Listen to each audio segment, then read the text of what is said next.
Hello mga kapobre, welcome ulit sa aking YouTube channel. Halika at pag-usapan natin itong si CES Sports na kung saan ay pwede kang kumita. Isa ito ngayon sa mga trending online investment na pinag-uusapan. Iba't ibang opinyon ng tao investor ang iyong maririnig, meron good and bad feedback. Bago ka sumali dito, panoorin mo itong video na ito. Worth it pa nga ba mag-join dito or isa na naman itong Ponzi scheme investment? Ano nga ba si SES Sports? CES Sports is a world-renowned sports business association founded in the United States. Date of company establishment, January 1, 2014. Company registration time, October 20, 2023. Registered name, SEC Explore Sports Business Association. Since 2023, we are expanding into Asia. We are committed to providing comprehensive fitness and health services to our members.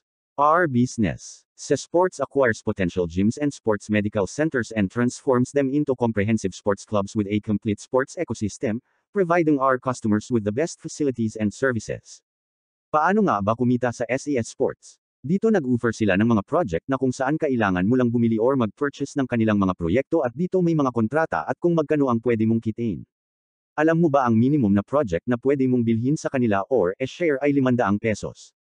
Na kung saan ay pwede kang kumita ng 10 pesos per day na may kontrata ng 3 days at ang total income mo dito ay 30 pesos kasama ang puhunan mo na 500 pesos ay pwede kang mag-withdraw ng 530 pesos, at ang maximum share or investment naman nila ay 140,000 pesos. Narito ang complan ng kanilang mga proyekto.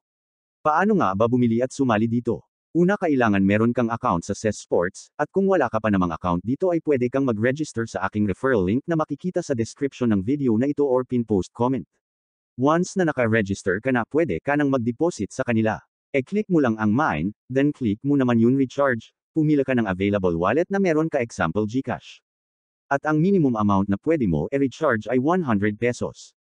Once na nag-credit na sa wallet mo ay pwede ka na mag-buy or purchase ng kanilang project. E-click lang ang project, sa project meron silang recommended, at daily income, at regular income.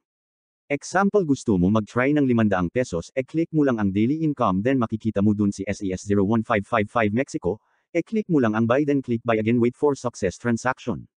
Para makita ang purchase project mo, click mine, then click project purchase history, dito makikita mo siya. Click details para makita ang maturity nito at daily income na pumapasok dito. Ganun lang kasimpleng kumita dito. Once na meron ka ng available project na na-purchase sa kanila, intayin lamang na mag-mature ito at pwede ka nang mag-withdraw. Kung natapos naman na ang iyong contract ay magke-credit ito sa available balance mo, at dito pwede mo na siyang i-withdraw, click mo lang ang withdraw, then dito dapat meron ka na available bank wallet, kung wala pa click lang ang plus sign, or sa dashboard mo pumunta ka sa mine, then click withdrawal account, fill up the form. Paalala, dapat tama ang withdrawal account mo, same sa name at number na naka-register sa CES account mo para smooth at hindi ka magka-problema sa unang mong withdrawal. At sa una mo namang withdrawal, kailangan pa-approve mo muna ito sa upline manager mo. At once na mag-withdraw ka, mag-pop up ito sa screen mo, dapat meron ka Telegram para ma-contact mo siya at ma-release ang withdrawal mo. One time mo lang ito gagawin. Then pag okay na ang lahat, type mo yung amount na i-withdraw mo base sa available balance mo. Then minimum is 100 pesos, then plus 10% tax fee. Withdrawal time start at 9 AM in the morning until 9 PM in the evening. Withdrawal processing will take 5 minutes up to 24 hours. Congratulations to your success withdrawal. Kung kayo ang tatanungin ko dito mga kapobre, okay pa ba mag-invest dito? Legit nga ba ito or scam? Please pa-comment naman ang inyong sagot para sa makakapanood ng video na ito is maging aware sila. Ito nga pala ang latest invest ko sa kanila and latest withdrawal ko sa kanila. For me, opinion ko lang ito, take a risk, then pag-aralan mo yun company if tatagal or hindi. Ang opinion ko for today SES Sports is paying until now and madami pa silang natutulungan na investor, kaya if risk taker ka, try mo din mag-buy ng kanilang product na minimum is 500 pesos.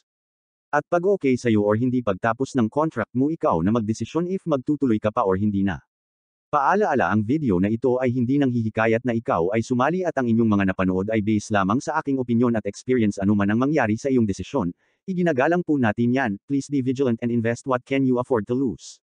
Kung nagustuhan mo ang aking video topic ngayon, please pa-click naman ako ng subscribe button, and also pa-click naman ako ng ring notification bell, para updated ka naman sa mga bago ko video na pinapalabas, and also hit the like, share and comment. Malaking tulong ito para sa aking YouTube channel. Thank you.